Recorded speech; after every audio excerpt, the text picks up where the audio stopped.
Okay. Let me lower this. All right. Hey, brother, I just wanted to thank you again, man, for talking to me. I know you're super concerned, but I hope, our previous conversation kind of alleviated that a little bit. I know it's hectic. I know, I don't know what you guys make. I know, but you don't want to lose your job. I think you guys are like G5 or G6. I can't remember, but I just, again, I know it's probably too much. I'm just, No, I understand.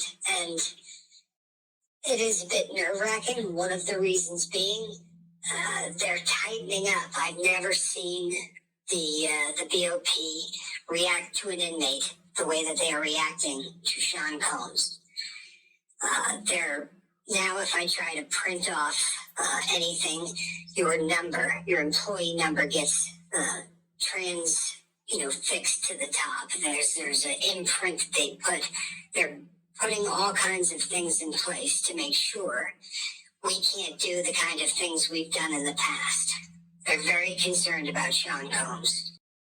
right. Yeah, dude, I bet.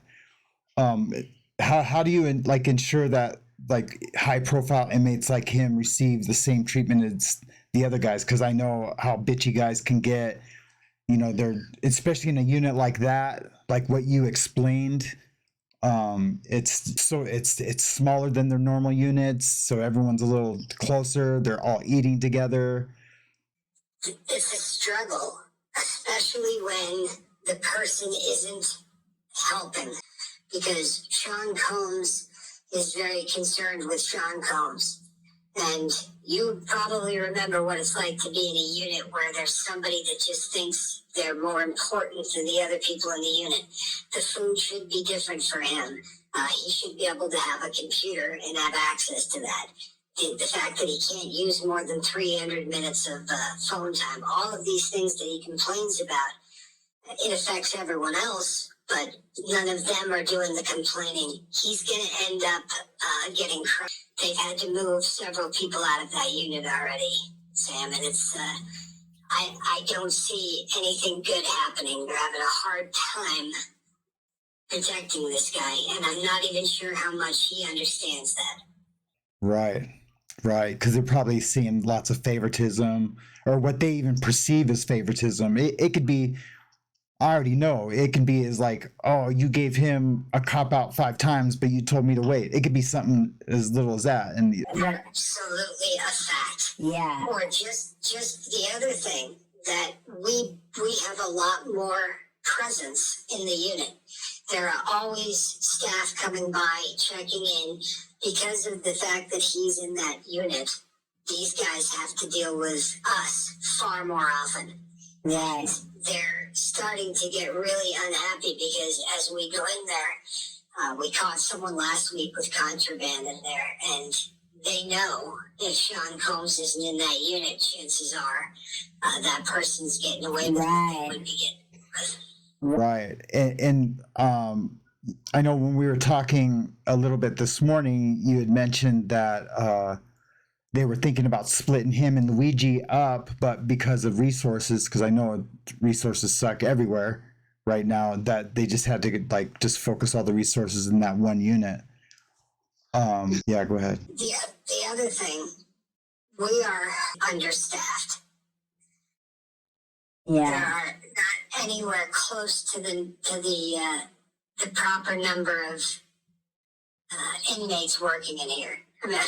Staff working in here per inmate. Yeah. The ratio from I know you're nervous. Yeah. Yeah, we're probably 100 people understaffed. I'm not exaggerating. This has been plagued forever. Now, fortunately for us, it's forcing the Bureau of Prisons to look at how understaffed we are. Yeah. But the inmates, honestly, this is a dangerous facility because of the staffing. Yeah. Is that, and that's, I was wondering about that too. I forgot to ask you earlier when I was thinking of things to ask you. Are any the staff members kind of fanboying a little bit on the whole situation, or do they just think he's a POS? Well, I mean, which he is, but you can still fanboy over a POS, No, there's a lot of that goes on. I don't know that it may be like trying to stare at at somebody that's locked in a cage. It's a fascination. You're never going to hear somebody go, I was a huge fan, or everybody kind of wants to get a look at him. Yeah. And that's also an issue because you can't just sort of walk into a unit to check someone out without having an excuse of some sort. But that's kind of what I was alluding to earlier. There's always an excuse for somebody to try to get in that unit to see Sean Combs, and it's bringing way more attention to the unit. Yeah, dude, that's gotta suck. Than the inmates in there. Yeah, they're not happy about it. And when he first got there, there was this awe kind of a thing. Like, this was a billionaire in their unit. Yeah. And the fact that he was now in their unit, able to walk around and get on the phone, I think everybody, was looking forward to telling the story of the fact that they were in a unit. Yeah. Unfortunately, now they have to live in a unit. It affects everything. It honestly affects everything in that unit. Yeah, dude, I could imagine, like, and even for you guys, like, that's more like, not that you personally are, doing anything bad or bringing contraband in or anything like that, but maybe when you felt, I don't know, I shouldn't even talk about that, but I know this the team that is working on Sean Combs' unit are handpicked, and these are people that have a history of not getting in trouble. Right. Bureau of Prisons, not leaking information. All of us on this particular detail have been handpicked, but yeah, it's causing problems. It's also causing problems because staff in other parts of the jail feel as if they do the same amount of work, but there's somehow this rock star status for those who are guarding. Yeah, dude. Oh, wow. Yeah. Dude, I bet. We're the brown noses. We're the we're the people that ride leg. Right. Dude, I didn't even think about that. That's crazy. What else? And I'll tell you, since you're probably looking for stuff that is bombshell and people haven't heard. Yeah, I kind of am. Yeah. The stuff that is in that notebook. Yeah. Is far worse than is being reported. I know that they keep talking about him having an escape plan, but what's really in that book is him talking about how he is going to manipulate each of those witnesses. Oh, wow. Witnesses. Yeah, it was a game plan for he and the people on the street that he must be working with, for how they were going to try to reach out to all of these witnesses. And this is why I think that they're freaking out so bad about it. They need to make sure, that's a big deal. It's way worse than is being reported. I promise you that. Wow. Yeah, that's crazy. Did anyone get in trouble for that, for taking those pictures or anything like that? This is a policy within MDC and probably every other facility in the country, really. This is done all of the time. We take pictures of stuff that we find so that if it's not something that's immediately threatening the security of the institution where we have to take action, then we want to see if this develops. And of course, as you probably know, he was using multiple other people's pack numbers. And you know what that means. But all of those are recorded. Yeah, all of those are recorded. And those were in furtherance of what he was writing in that notebook. So he was talking in there about specifically how he was going to, talk to this person or that person. And the reason he was using those other pack lines was to actually try to intimidate these witnesses. Or buy them off. It wasn't always intimidating. It was always making an effort to influence this. Yeah. I don't know too much about that. My buddy has a channel called The Lifeboat, and he is like the master at all this, man. Was he you know, and I almost said the name of it. He was not at the same facility that we were at. No. Correct? Oh, He looks like it, but he looks like every convict. Yeah, no, I don't think he was. No, well, at least not at the same time. Okay. Yeah. So yeah, well, I don't want to. Yeah, I don't want to talk about that. too much. Yeah, sorry. Yeah, because I've only got about, I won't give you exactly because I don't want to, but let's just say that I'm within, say, a decade of my parole as well. Yeah, that's so funny you say that because I remember you always saying that. Like, I'm right in here with you, bro. You know, I know, you know, I got to do my job and you got to do you, but like, you know, this is jail for me too. And I was like, man, but you get paid, and you get to go home at night. I remember I used to always laugh with you about that, but I get it now, you know, atmosphere in those bars, and you know, I totally get it, dude. It's like being in jail. You know, who cares if You may or may not believe this, but I was really excited when I came across you online. Yeah. Saw that you were out and that you were doing it. The most of us that work as corrections officers are rooting for the inmates, especially the ones that are solid. Yeah, You know, but, yeah. I was really happy to see you. Look fantastic. I appreciate Looks that. like your family. Yeah, could not be happier about that. Yeah, man, I super appreciate that, man. Yeah, I really do. And yeah, it's been hard. It took me a long time to get off paper. You know, I had to come back a few times. I thought I was going back to where we were together, but they didn't. They sent me down to Texas, down to it's Big something. It always gets confused with Big Sandy. I can't remember. Big Sur. No, yeah, I wish, dude. No, Big Springs. Big Springs. Oh, Big Springs, Yeah, Texas. yeah. They sent me down there, but they didn't let me, SIS, you know, didn't let me hit the yard, and I had to do a captain's review. Anyways, yeah.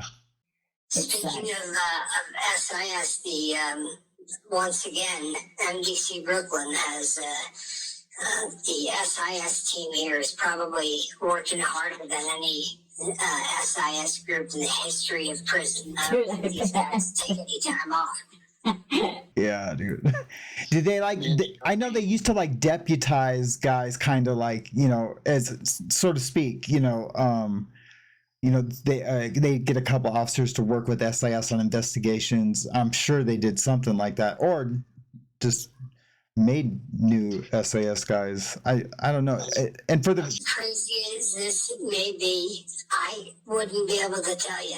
They really have tightened this down. All I know is that there are a lot of people listening to phone calls. There's a lot of people but they have a team that is working, not just him, but there are so many high-profile cases that are coming through right now, and let's just say we are all kind of anticipating that there may be a few other big names that may be showing up here as well, you know? yeah. Yeah. But I'm guessing in that just like you. I don't mean I have any information, but I would be pretty surprised if we don't see some more famous names. Yeah, that's going to be interesting, man. That's like, I feel so blessed that I like started my channel. Like, I feel like I'm at the cusp, you know, and I used to kick myself in the ass that I wasn't around for like the Johnny Depp stuff. And,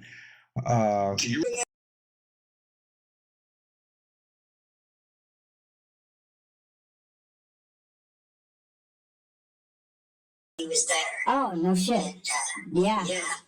Yeah, that's I great. don't think it's frustrating when you hear people in interviews and they talk about how easy these folks with money have it and how their cash is allowing them to live a different lifestyle. The truth is that no matter how much money Sean Combs has currently, it's doing absolutely nothing for his ability to live any better than any other inmate in there. that's crazy. I was going to ask you, did they, when he went to his hearings, and for the listener too, SAS is kind of like the FBI of the BOP. They investigate stuff. And when he went, because I'm sure he got written up for using people's pack numbers, did he lose his commissary? Do you know? They have not done any. He has not gone in front of a disciplinary hearing on that stuff. Nope. Oh my And God. I think the reason is this is going to make sense to you when I say it, but they don't want to close the investigation. So if they actually, hem him up on those phone calls and do all Oh, that, sure. they're going to have to get all of them and hand them over to him. Sure.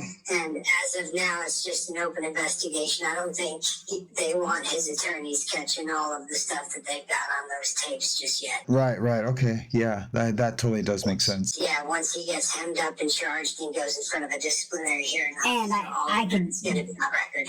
Yeah, I could just hear him too complaining that he couldn't buy store and everyone else was having soups and, because I mean, I know they're just soups, but when you're in there, man, you know how we are. I'll tell you something else. He obviously dyes his hair.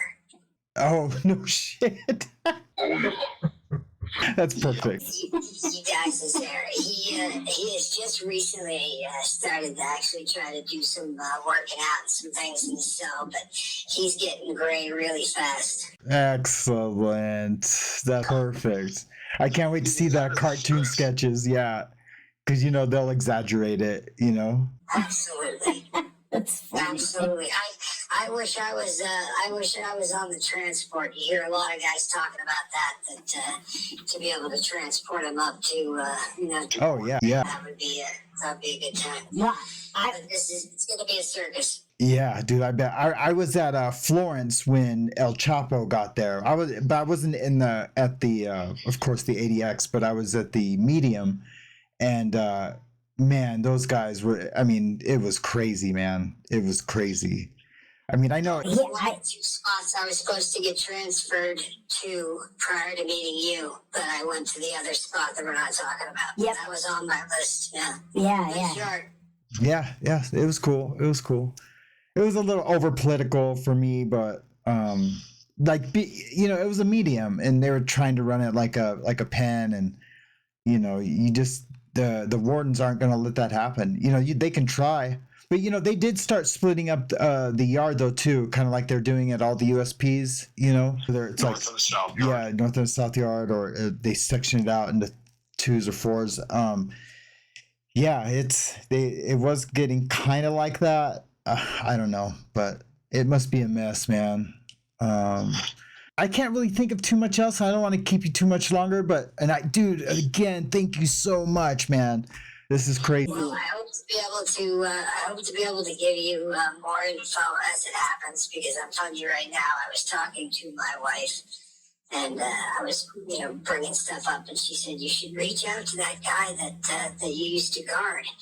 And I started laughing. I said, yeah, I could always wait until he gets his ass kicked, because I'm telling you right now, this guy's gonna get his ass kicked. Yeah.